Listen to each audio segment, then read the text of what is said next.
Ok, c'est moi, c'est Christophe. Ok, personne commence une vidéo comme ça. Bref, on arrive à la quatrième. Ah, s'il y en a 6, j'ai plus assez de doigts sur la main. Bon, je vais me démerder. On est à la quatrième vidéo sur l'alimentation. Donc, du coup, en fait, la quatrième vidéo, voilà, c'est ça. C'est juste pour aider. Moi, à mon avis, il y a des aliments qu'il faut totalement bannir. J'en ai déjà parlé dans d'autres vidéos. À savoir que si tu as un déséquilibre, tu vois, on va dire une maladie chronique, nommée, pas nommée, peu importe, je te mets la vidéo qui aborde le nom de la pathologie. Bref, nommée, pas nommée, tu as des symptômes, voilà.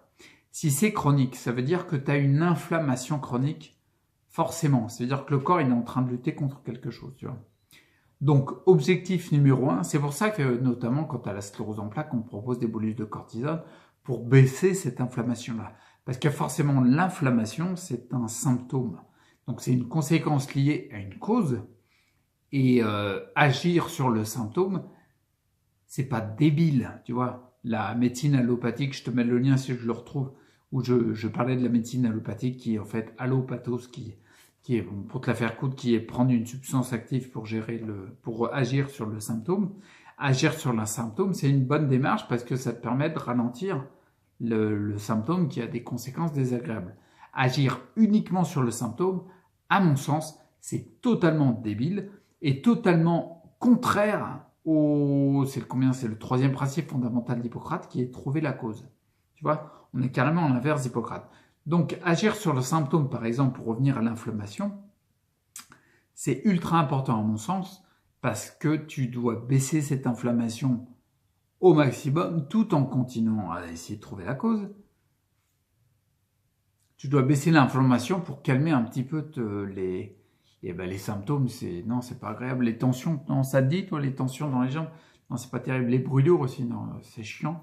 Le blocage des jambes, bon, bah, j'en parle pas. Bon, bref, je vais pas te faire tout l'inventaire des symptômes.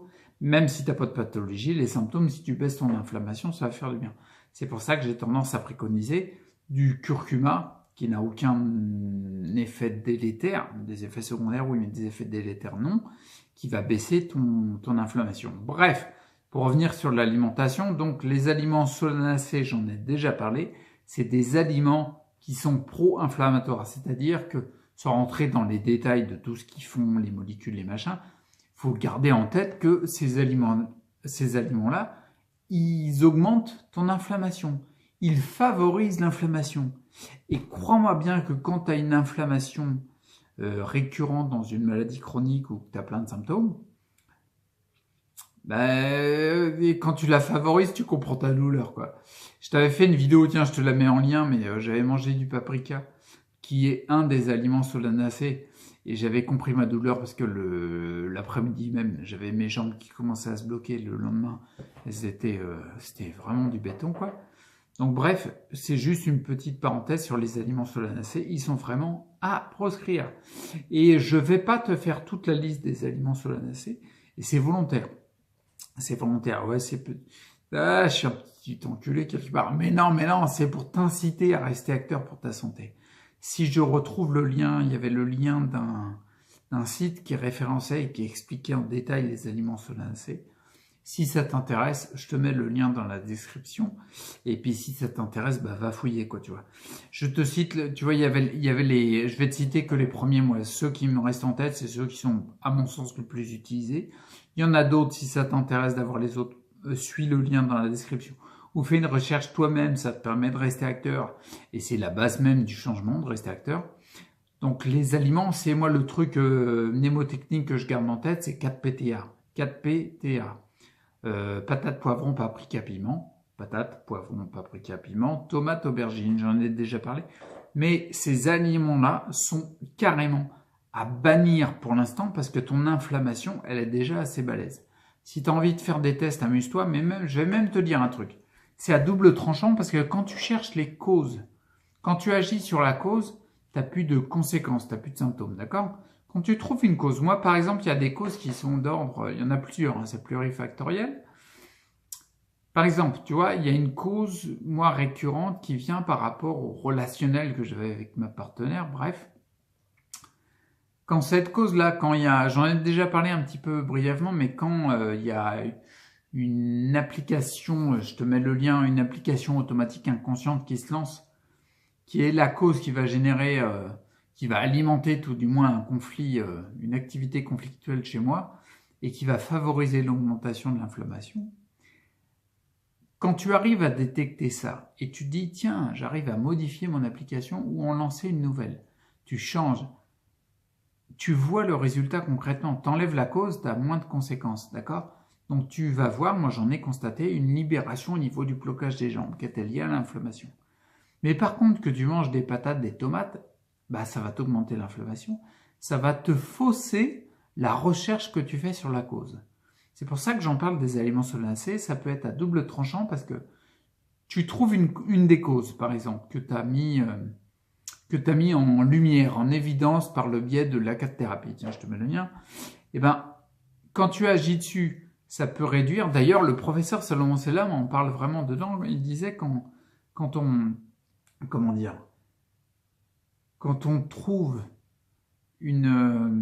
quand on arrive à mettre en lumière une activité conflictuelle, que par exemple l'inflammation descend, mais qu'en même temps on prend des anti-inflammatoires à fond, on ne peut pas déterminer si vraiment c'est une cause, l'activité conflictuelle qu'on a mis en lumière.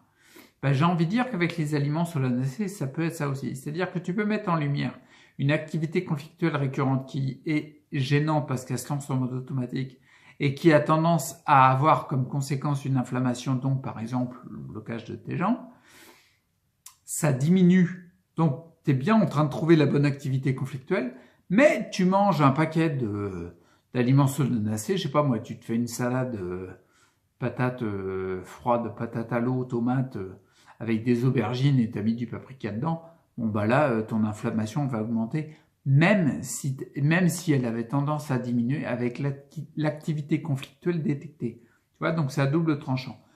Pour moi, les aliments solanacés sont à bannir. Pas parce qu'ils sont néfastes, parce qu'ils ont tendance à augmenter l'inflammation et que pour l'instant, crois-moi bien que tu peux t'en passer, il n'y aura pas de problème.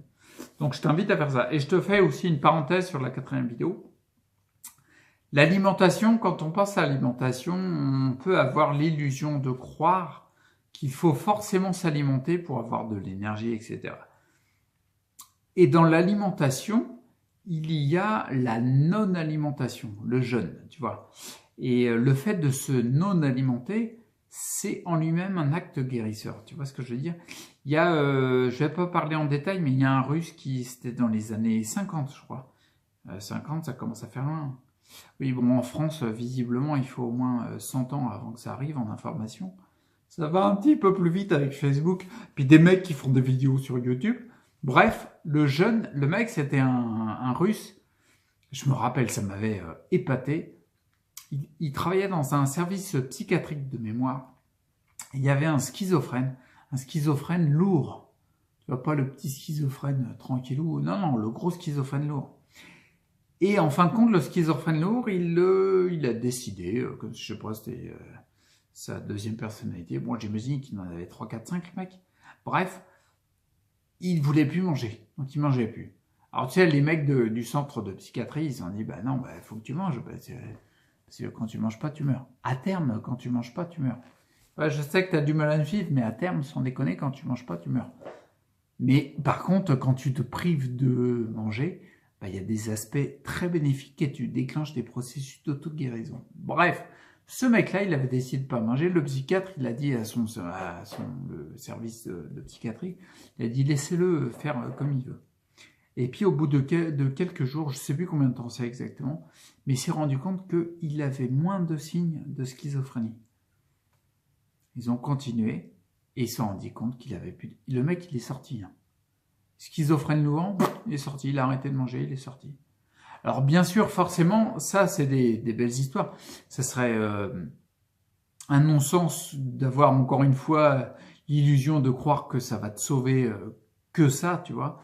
Mais c'est des bons indices. Si tu veux, c'est comme des panneaux indicateurs, si tu veux. Ça t'indique des directions que tu peux ou tu peux pas prendre, que tu expérimentes et que tu vois si ça agit sur toi.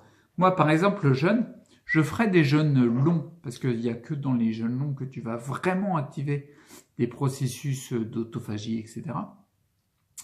Mais pour l'instant, moi, dans mon cas particulier, je pratique pas le jeûne long. Le maximum que j'ai été, c'est 42 heures. Bon, on est loin de 10 jours ou 15 jours, hein, on est d'accord. Même 3 jours, tu vois, c'était pas le truc. 2 jours, j'ai même pas réussi, 48 heures. 42 heures, je commençais à plus en pouvoir. J'avais beaucoup de fatigue, etc. Il y avait des éléments qui se sont déclenchés. Je pense, moi, que dans mon cas particulier, le fait de me non alimenter, qui est une forme d'alimentation quelque part, le fait de me non alimenter pour activer des processus d'auto-guérison est trop tôt pour avoir des jeûnes assez longs. Donc, de ma propre expérimentation, ce que je fais, c'est du jeûne intermittent. Je suis dans des 17-18 heures sans manger, tu vois. Mais c'est pourquoi? C'est pour, comment dire? C'est pour pouvoir utiliser les bénéfices du jeûne, mais à un petit niveau, parce que pour l'instant, j'ai pas assez d'énergie, tu vois. Quand tu vois comparé à il y a un an, j'en ai plus, ok d'accord, sinon je pourrais pas te faire autant de vidéos. Mais j'en ai pas encore assez, donc du coup j'attends encore de récupérer encore plus. Tu vois, j'attends d'autres étapes dans mon parcours de guérison. J'attends ma fameuse machine pour nettoyer le côlon. Ah, ils ont du retard les salauds. Ah bah tant pis, je le ferai au mois de mars. Enfin, ouais, fin février peut-être. Bon bref, peu importe. Ça, je pense que c'est des étapes importantes. En juillet 2017, l'été 2017, tu vois, enfin fin de l'été, parce que ça a été jusqu'à novembre, l'étape importante pour moi, c'était le retrait de mes 19 amalgames dentaires. Je vais pas tout faire en même temps. Si tu commences à te dire, ouais, je vais soutenir mes reins, je vais enlever mes amalgames dentaires, j'ai des résines aussi, donc puis je vais me faire une hydrothérapie du côlon, puis je vais suivre un entraînement sportif avec du yoga tous les jours. Non, non, calme-toi. Il faut que tu adaptes à ta situation. Et forcément, les parcours de guérison qu'on fait, les parcours, j'en mis parcours de guérison, parcours de santé, on appelle ça comme on veut. Bref, parcours de vitalité, c'est pas mal ça, parce qu'on recherche de la vitalité. Et tout ça, c'est des éléments pour retrouver. Il faut que tu adaptes à ta situation. Tu fais ça avec logique. Tu marques les choses même, tu vois. Donc moi, pour revenir sur le jeûne, pour l'instant, le jeûne intermittent me convient très bien. Ça fait plus d'un an que je ne mange pas le matin et que chaque jour, je fais des jeûnes intermittents qui vont jusqu'à 17-18 heures, un peu plus, quoi, tu vois. Mais tout ça, c'est pourquoi? C'est pas, tiens, il y a quelqu'un qui l'a dit, je vais le faire. Non, non, non.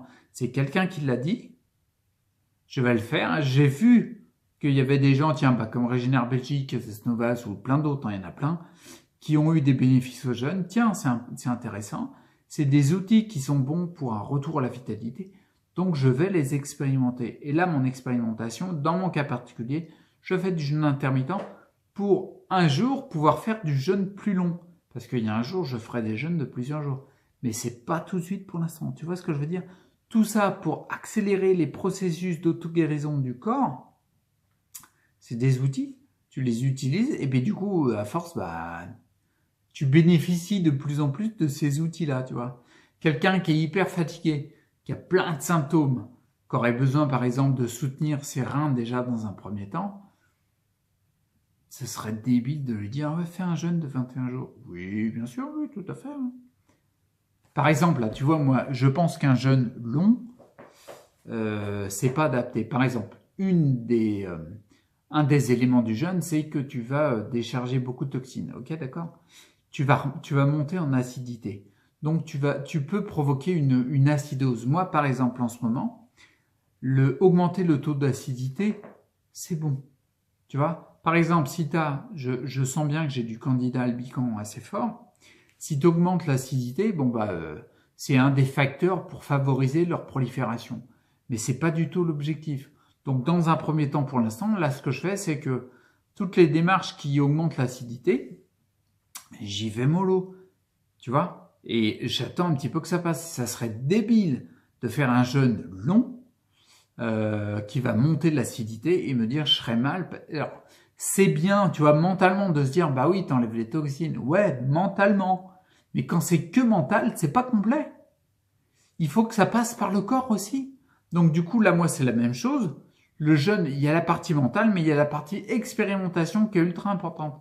Et cette quatrième vidéo-là, elle est vraiment calée là-dessus. C'est-à-dire que mais expérimente à fond. Donc le jeûne, qui est la non-alimentation, c'est un élément très important. Et je t'encourage à l'expérimenter, je t'invite à l'expérimenter. Parce qu'en fin de compte, il y a des bénéfices, quoi. Il y a des bénéfices carrément. Donc du coup, pour résumer cette vidéo-là, des vidéos courtes, je suis à 15 minutes, ouais, quand je suis parti, je suis parti. Calme-toi, ouais, tu commences à me connaître. Bon, bah donc du coup, les aliments solanacés, pour moi, ils sont à proscrire, pas parce qu'ils font... pas parce qu'ils sont en dehors d'un régime et tout, juste par bon sens, parce qu'ils favorisent l'inflammation et que t'as pas besoin de ça. Crois-moi bien que t'as pas besoin de ça. Eh ben, tu sais quoi, tiens, les aliments solanacés, teste-les. Tu sais quoi, tu les manges pas pendant 15 jours, tu vois si tu as des améliorations, et il y a une journée, tu te fais un repas d'aliments solanacés. Tu vas voir, bah, tu vas expérimenter, tu verras bien si, dans ton cas particulier, chez toi, en restant acteur pour ta santé, tu vas te rendre compte si l'aliment solanacé, chez toi, l'inflammation, c'est un élément important pour l'instant ou pas. Tu vois? Donc les aliments solanacés, pour résumer, et puis le jeûne. Le jeûne, c'est un élément important, un outil qui nous... C'est un médecin qui nous l'a filé, non? C'est un spécialiste? Non, c'est la nature. C'est la vie, c'est Dieu, c'est je sais pas qui, on s'en fout qui c'est quelque part. L'important, c'est qu'on nous l'a filé. C'est super sympa. Quelque part, c'est très sympa, quoi. Ouais, je vois que ça te fait marrer, toi, mais c'est hyper sympa de nous laisser un... Putain, on a tous les outils qu'il faut à disposition et ça coûte pas un rond. C'est peut-être pour ça... Ah, tu vas me dire que je suis mauvais angle. Tiens, je me place en même temps. Bah, sans parler, je te bouge moins. C'est peut-être pour ça, comme c'est gratos, c'est disponible dans la nature, qu'il y en a qui n'en parlent pas. Le business, ça marche pas. Prends soin de toi, reste acteur pour ta santé et expérimente à fond. Ok? Allez, à plus.